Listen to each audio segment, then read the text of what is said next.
Anine, hello and welcome back for ChigNotes episode 4. And just like last time, we can jump right into the synopsis for this week. So we looked at chapters 9 through 11 this time. So for these chapters, we learned a lot of details that we had been curious about and discussed in last week's episode. We found out the truth about what happened to Uncle Larry, which was that while Bernice was home visiting, Uncle Larry came back and was looking to assault Bernice again.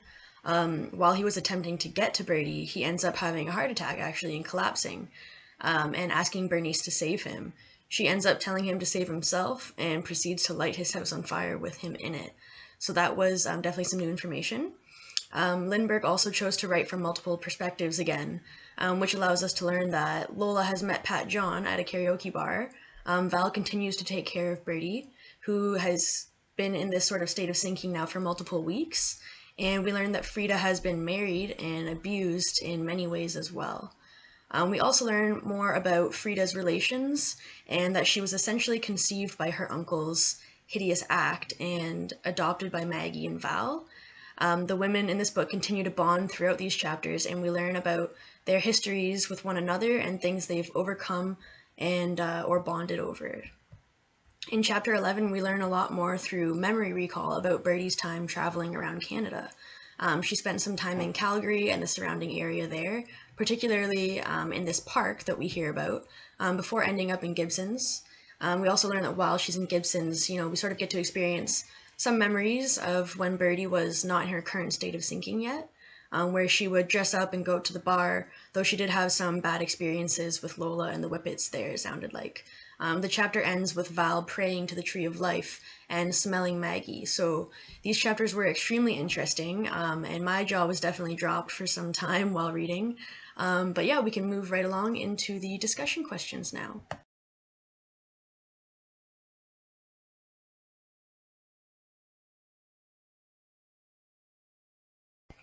So here we have question 1, which was, how different do you think Birdie's life would be presently if she hadn't returned home and snapped? Had she not allowed her uncle to die/burned him? Do we think she realized that she even had done this until her current state of sinking? So here we discussed a lot of different things within this question. First of all, we felt really surprised by the way the uncle's death took place. We wondered first why start the fire if he was dying anyway, and sort of what made her snap. So things that came out during this time were that potentially the fire was symbolic of being sort of finished with that place. As she mentioned before in the book, she always knows when she's done with a place. So we kind of talked about that as well. It could also be taking control of that moment in her life ultimately and putting a full end to that time and those memories that her uncle forced her to have. We all agreed that though we were glad to see Birdie have some control over a situation involving the uncle, that it was interesting that she didn't necessarily murder him, at least not in the sense that we had all assumed before reading this part, but rather she sort of just opted not to save him in a way. So we thought that was interesting.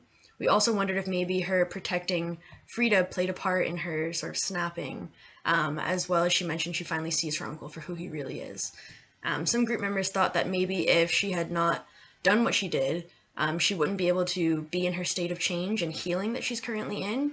We see Birdie as a survivor right now, but perhaps if her uncle was still alive, she would still be more of a victim, sort of, if he could always still be there, potentially able to hurt her. We also wondered about how much Birdie's family members really know about what happened, like whether or not Frida realized what happened since she was technically there that day, or if anyone questioned her about this incident in the past already. We also wondered if Birdie will ever truly divulge what happened that day to her family members once hopefully she is healed and sort of comes out of that sinking state, which hopefully happens. It was also a question what Birdie was meaning when she asked the creator for a sign in this scene before lighting the house on fire. And we wondered as a group if she did receive a sign or what it was. We thought perhaps that she was asking for a sign for whether or not she should stop what she was about to do, and then decided that she didn't receive any such sign, so just kind of continued with burning down the home and saying, "Save yourself." In this same discussion, we also highlighted how we really enjoy the way Lindbergh writes about a lot of these scenes and how she typically sort of breezes past a lot of these sort of little elements really ambiguously, but then gives us time to sort of come up with our own idea of what happens there, and we sort of speculate in our own heads, filling in some blanks and stuff. But then later in the book, she always ends up giving us sort of the full story, and you either get to be, really surprised, or you get to be excited that you guessed it correctly. So we thought that was a really fun way to write the book and then have us read the book. So we've been really enjoying that element. But yeah, so that was discussion question 1, and we can hop over into discussion question 2 now.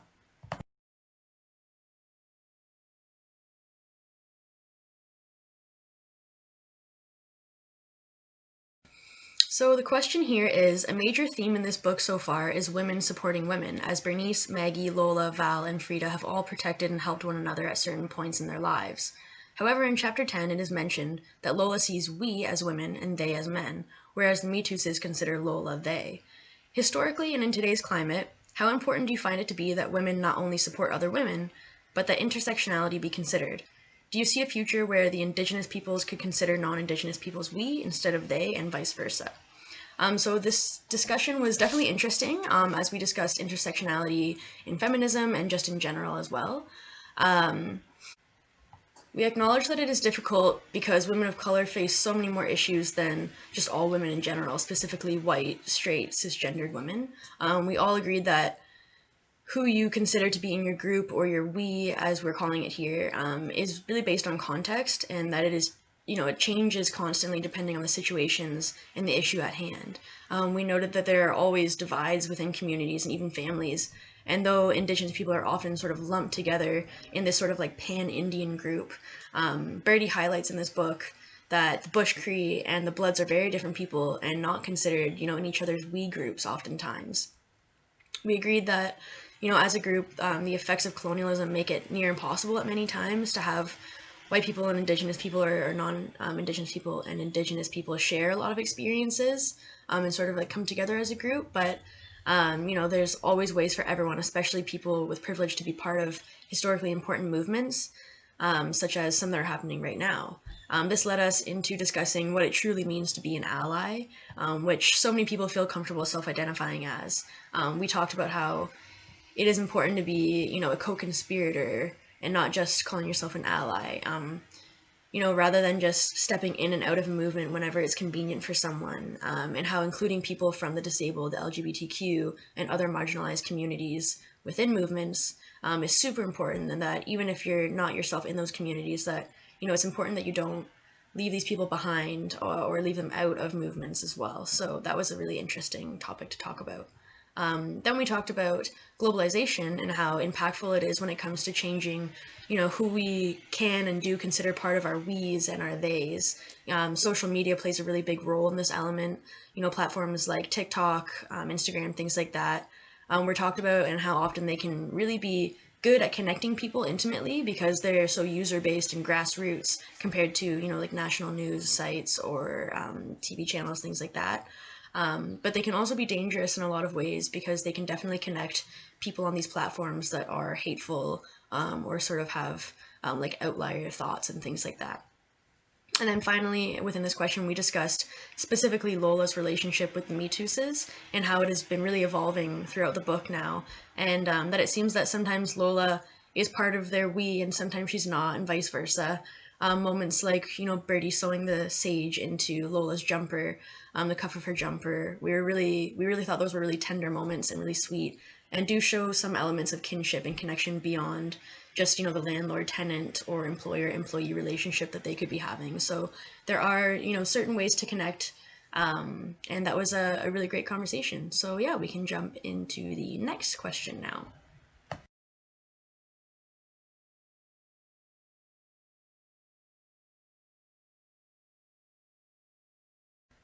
So question 3 was, Lindbergh often plays with words that relate to size in both a physical sense and a spatial sense, saying big or fat people can take up little to no space in a room, whereas others who are small or skinny, like Frida, can take up a lot of space. She also references ghosts who have no physical presence being able to take up space.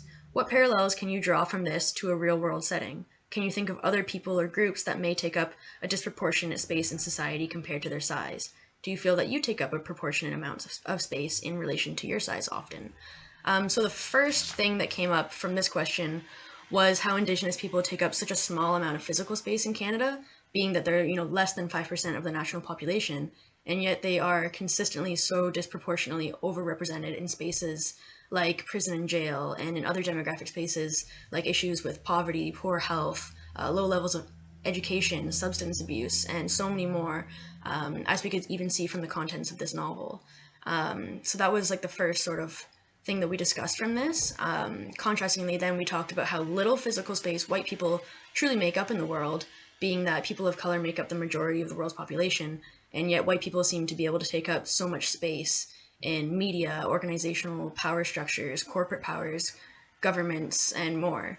We discussed how even in classroom settings that white people often feel a bit more entitled to speak compared to black people or other people of color, at least in many North American contexts. We also talked about how gender and how those that fall into the binary categories of like cisgendered women or men are often able to take up a lot of space compared to non-binary people as well. Another important discussion element was the issue of tokenization and relying on one person to speak for an entire community or culture or population, and take up a huge space that should be including many more people from that community. This happens a lot whenever companies sort of have like mandates or diversity policies which are not done thoughtfully or meaningfully. We talked about how currently some sports teams even are changing their names and their mascots, which have been really offensive to Indigenous peoples, and that we see a lot of comments on these, social media posts from non-Indigenous people saying, "Oh, I have a Native friend, and they said they aren't offended." So we kind of talked about that issue of tokenization there, and we wondered about how pressured potentially marginalized people feel to conform to the dominant rhetoric whenever they're talking, with a majority population, and there's sort of that token member having to have an opinion to represent their entire community. So potentially that being a huge issue. From there, we discussed how important it is to take up the right spaces and to know when it is appropriate for people to be taking up space. Being an ally or a co-conspirator to a movement does not mean attempting to lead it, but rather using one's voice to amplify others. We noted that some celebrities are doing things like this now, where they let community leaders take over their social media pages for a day or more, which is a really great way to amplify some voices for movements, and we thought that was really great. Finally, we talked about the element we all thought was kind of cool about the ghosts. We were really able to relate this element where Lindbergh writes about ghosts taking up space despite having no physical space, to neoliberalism and capitalism, and sort of called these things white ghosts. European, North American, and some Asian companies are still able to control so many people and areas despite not physically being present in them, through these sort of like economic systems that they've created. So we talked about that a lot. We also talked about white ghosts in relation to colonialism and how, despite many countries gaining their independence after World War II, and have become these sovereign post-colonial states, the political and economic system that has been left over as legacies from the colonial empires, that were then taken over by African peoples, were so inherently corrupt and extractive and exploitative, that they're still causing so much harm today. So kind of having these like white ghost elements that are still in a lot of post-colonial states right now. So it was a super interesting discussion. Now we can go to our final discussion question, number 4.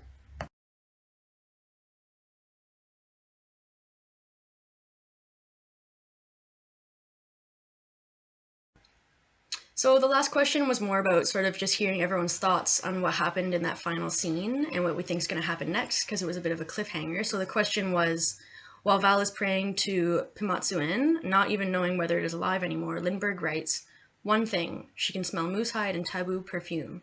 Maggie. How did you interpret this near final scene of the chapter? If Maggie were to return, what impacts would you predict this would have on Bernice and the family?"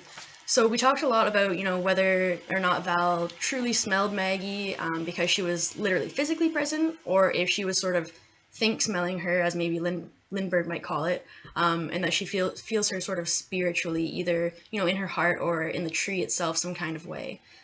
We thought that maybe Val would have some conflicted feelings if Maggie were to return, since she loves her a lot, she's her sister, but she's also been left sort of taking care of Birdie for so long now. and she's kind of like become a daughter to her. So that was kind of like one element we discussed. We all wondered, is Maggie really dead? Like, where has she been all this time? If she isn't dead, we all discussed whether or not the author would give us some sort of peace with this storyline and let us know, what really happened to Maggie once she left home. We finished by realizing that though, we really want to know how this element of the story ends, we don't want to be left hanging. That if we don't get to find out, it would actually be extremely relevant to the problem of missing and murdered Indigenous women in Canada and assumably North America as well. There have been so many Indigenous women who have gone missing or have been murdered in Canada, and there's essentially nothing being done to truly find out what has happened to these people. And so, not finding out what happened to Maggie would really be highlighting that disturbing truth that exists in society today. So, we thought that was potentially one element that was really interesting. So, we're all really interested to see what happens now.